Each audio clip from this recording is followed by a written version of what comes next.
വായിക്കുന്നത് ശിവപ്രിയ എസ്. പ്രധാന വാർത്തകൾ. കരുതലായി കാവലായി പരിസ്ഥിതി ദിനം ആഘോഷിച്ചു. ബാലവേല വിരുദ്ധ ദിനം ആചരിച്ചു. ഒന്നാം തരമായി ഒന്നൊരുക്കം. വിദ്യാർത്ഥികളുടെ സുരക്ഷയ്ക്കായി വനം വകുപ്പ്.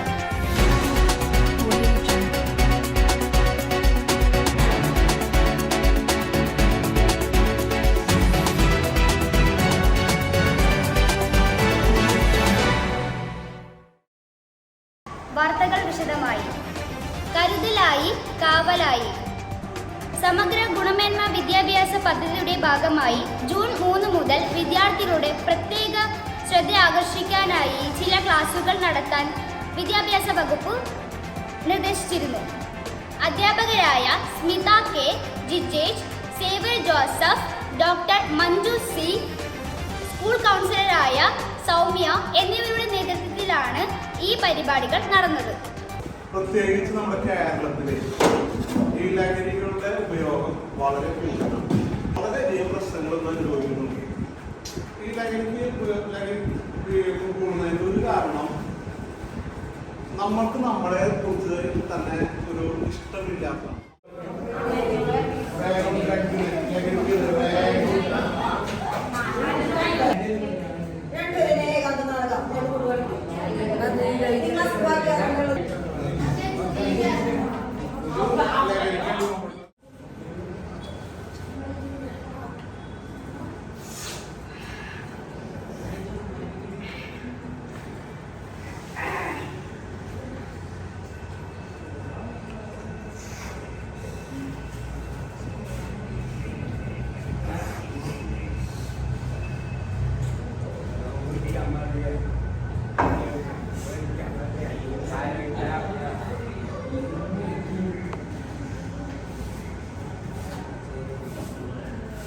നോട്ടോ ഡ്രഗ്സ് നമ്മുടെ ആരോഗ്യത്തിന് ഹാനികരമാണ്.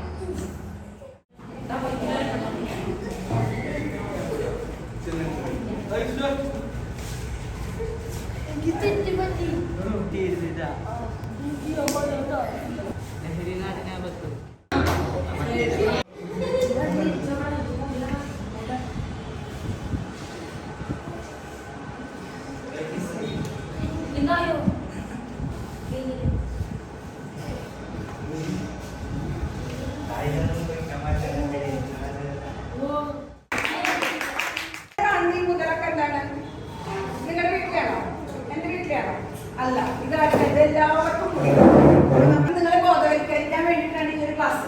കുട്ടികളാണ്, കുട്ടികൾക്ക് ഇപ്പോൾ ഈ പെൻസിന്റെ കാലടിക്കാം, അല്ലെങ്കിൽ ഈ ചുവരെ ഒന്ന് ചവിട്ടി നശിപ്പിക്കാം, അല്ലെങ്കിൽ ആ സ്വിച്ചും ഒന്ന് കുത്താം, നടക്കില്ല. ഇത് പൊതുമുതലാണ്, ഓരോരുത്തരുടെയും അവകാശമുള്ള മുതലാണ്. ഇത് കേടുകൂടാതെ സൂക്ഷിക്കേണ്ട ഉത്തരവാദിത്തം നിങ്ങൾക്കാണ്. അടുത്ത ഇത് നിങ്ങളുടെ മാത്രമുള്ള സ്കൂളല്ല, ഇത് ഇനി വരുന്നവരുടെയും ആണ്. ഇനി ഇങ്ങനെയൊന്നും ചെയ്യാൻ പാടില്ല കുട്ടികളെ. നമ്മുടെ സ്കൂളിനെ നമ്മൾ തന്നെ സംരക്ഷിക്കണം. ഇത് പൊതുമുതലാണ്.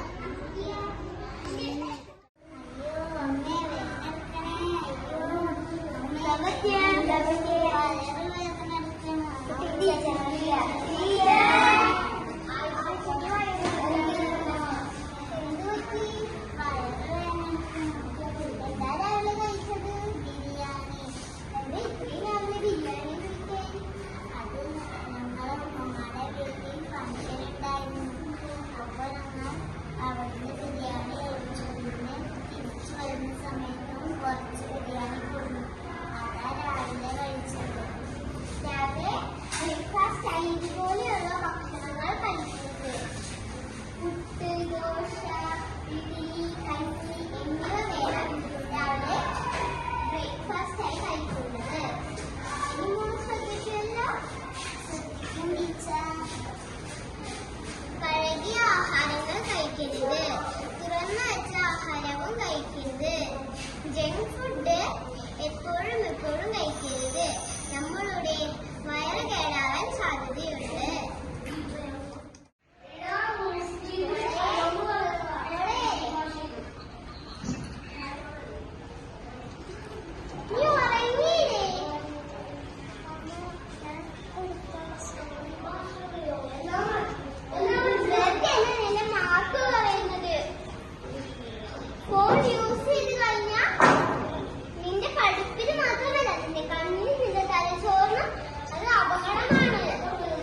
2, 3, 4, 5.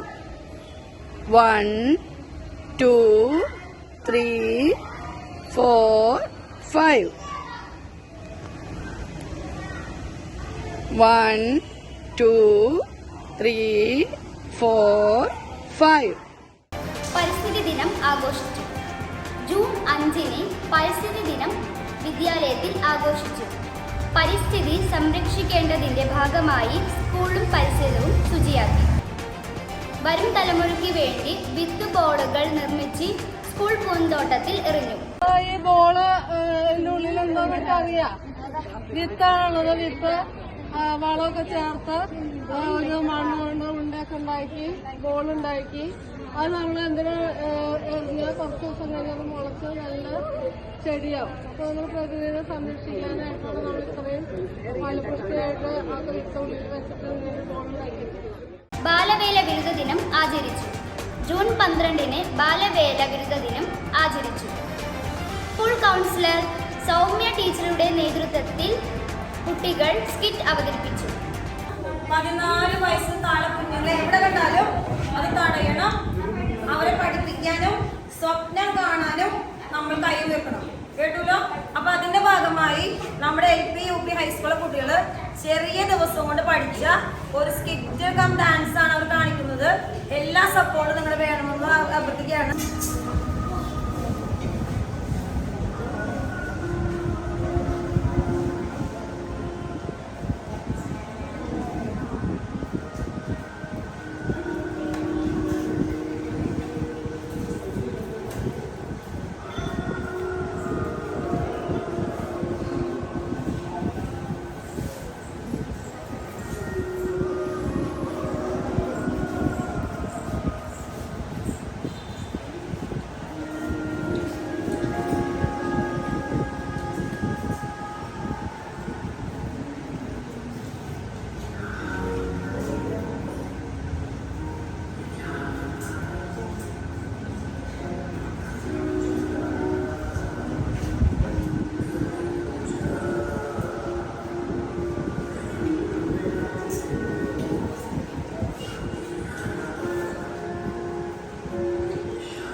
അജിതകുമാരി ടീച്ചർ വിദ്യാർത്ഥികൾക്ക് നിർദ്ദേശം നൽകി.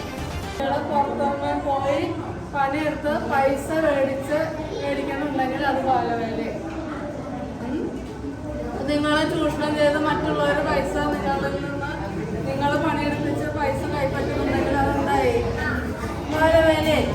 അപ്പൊ അങ്ങനെ ഉണ്ടെങ്കിൽ നമ്മളത് കൊണ്ടുപോയി ചൈൽഡ് ലൈനിൽ പോയി പറഞ്ഞു കഴിഞ്ഞാൽ രക്ഷിതാക്കളെയാണ് അവർ പിടിച്ചോണ്ട് പോകുന്നത്. പഠിക്കണ സമയമാണ്, പഠിക്കണ കാലഘട്ടം, പഠിച്ച് നല്ല കുട്ടികളായി നല്ല ശീലങ്ങൾ നിങ്ങളുടെ രക്ഷിതാക്കളും പറഞ്ഞുതരും, ടീച്ചർമാരും പറഞ്ഞുതരും. അതൊക്കെ ഉൾക്കൊണ്ട് പഠിച്ച് നല്ല വ്യക്തിയാവാനാണ് നമ്മൾ ഇങ്ങനെയുള്ള ദിനങ്ങളൊക്കെ ആചരിക്കുന്നത്. അല്ലാണ്ട് അവിടെ ഇവിടെയൊക്കെ പോയി പണിയെടുത്ത് മറ്റുള്ളവരെ തെറി കേട്ട് പൈസ മേടിക്കാൻ്റെ ആവശ്യമില്ല നിങ്ങൾക്ക്. ഈ പ്രായത്തിലുള്ള കുട്ടികൾ എന്ത് ചെയ്യണം? നല്ലപോലെ പഠിച്ച് നല്ല മിടുക്കന്മാരും മിടുക്കികളാവണം. അതിന് വേണ്ടിയിട്ടാണ് ഇങ്ങനെയുള്ള ദിനങ്ങളൊക്കെ ആചരിക്കുന്നത്. മനസ്സിലായ? ഒന്നാം തരമായി ഒന്നൊരുക്കം. 1ാം ക്ലാസ്സിൽ ആദ്യമായി എത്തിയ കുട്ടികൾക്ക് ഔപചാരിക വിദ്യാഭ്യാസത്തോട് താല്പര്യം ജനിപ്പിക്കുന്നതിന് വേണ്ടി വിവിധ വികാസ മേഖലകളുമായി ബന്ധപ്പെടുത്തി ഒന്നൊരുക്കം എന്ന പദ്ധതി 1ാം ക്ലാസ്സിൽ ആരംഭിച്ചു. Children, are you ready? Yeah. We are going to play a game, okay? Yeah. First, I will blow a whistle, okay? In that time, you have to walk freely. Agree? Then I will blow the whistle again. Then you have to freeze. Okay? Okay. Walk.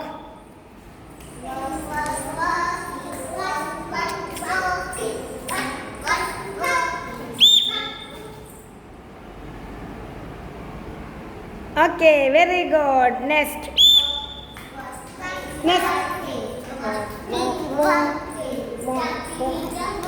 Like this. Fish. Okay, very good.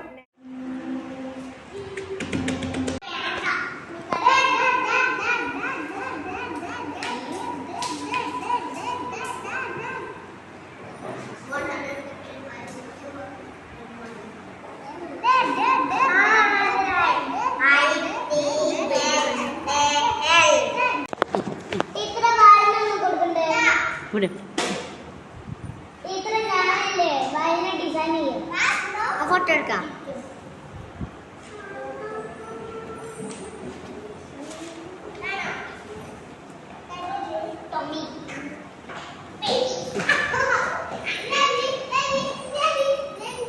എന്റെ മനസ്സിൽ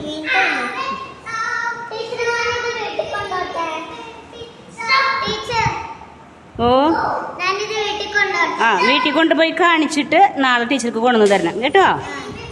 എല്ലാവരേ കേട്ടോ.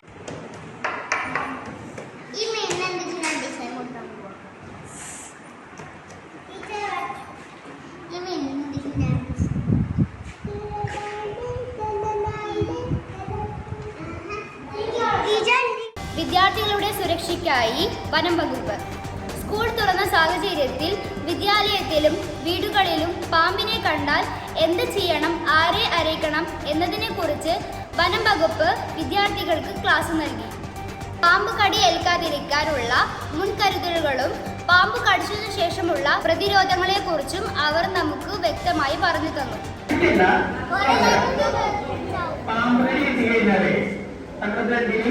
ഈ വിഷം, അതായത് വിഷക്കല വീഴും ബ്ലഡിലേക്ക് കഴിക്കുന്നുണ്ടാവുക.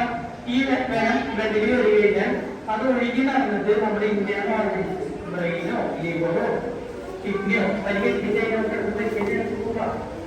മനസ്സിലായോ? അപ്പൊ കടി കിട്ടി കഴിഞ്ഞാൽ നമ്മൾ ഓടിക്കഴിഞ്ഞാൽ സർക്കുലേഷൻ കൂടും. നമ്മുടെ ശരീരം എങ്ങനെ സർക്കുലേഷൻ കൂടിക്കൊണ്ടിരിക്കുക. അപ്പൊ നമ്മൾ ശരീരം ഓടുമ്പോൾ പറയും റെഫറൻസ് വൈപ്പർ അതിന്റെ പേര്. അണലി, വട്ടക്കൂട, പൂഴിപ്പുഴപ്പൻ, തേക്കര, പുള്ളി കേട്ടുണ്ടോ? പല പേര് മലയാളത്തിൽ കുറെ ഉണ്ട്. നമുക്കിതിന് റസൽസ് വൈപ്പർ പറഞ്ഞോ. റസൽസ് വൈപ്പർ എന്ന് പറഞ്ഞാല് ഇതിന് തിരിച്ചറിയാൻ പറ്റിയത് പറഞ്ഞുതരാം. മനപ്പാമ്പിനും ഇതിന് തിരിച്ചറിയാൻ പറ്റിയത് പറഞ്ഞുതരാം. ഇതിന്റെ സ്കിന്നിലത്തെ പാറ്റേൺസ് കണ്ടോ? ഇങ്ങനെ കറക്റ്റൊരു മാലയുടെ മുത്തുകൾ തുറന്ന പോലെ ഒരു ഓർഡർ ഉണ്ടാവും. കറക്റ്റായിട്ട് 1, 2, 3, 4 ഇങ്ങനെയാണോ കറക്റ്റ് ഒരു ലൈനിൽ ഉണ്ടാവും. അതിന് തൊട്ടപ്പുറത്ത് വേറൊരു ലൈൻ വരും. അങ്ങനെ 3 ലൈനിൽ ഇങ്ങനെ മാലമണികൾ തുറച്ച പോലെ അതിന്റെ പാറ്റേൺ ഉണ്ടാവും. കുറേ കാര്യങ്ങൾ നമുക്ക് പറഞ്ഞു തന്നു. പാമ്പിനെ കുറിച്ചും അതിനെക്കുറിച്ചുള്ള ദോഷങ്ങളും നമുക്ക് ചികിത്സ എങ്ങനെ ചെയ്യാം എന്ന് കുറേ കാര്യങ്ങൾ അദ്ദേഹം പറഞ്ഞു തന്നു. അതും ചെറിയ സമയത്തിനുള്ളിൽ കുട്ടികൾക്ക് ഇത്രയും കാര്യങ്ങൾ പറഞ്ഞു തന്നു. ഒരുപാട് വാർത്തകൾ കഴിഞ്ഞിരിക്കുന്നു. നന്ദി, നമസ്കാരം.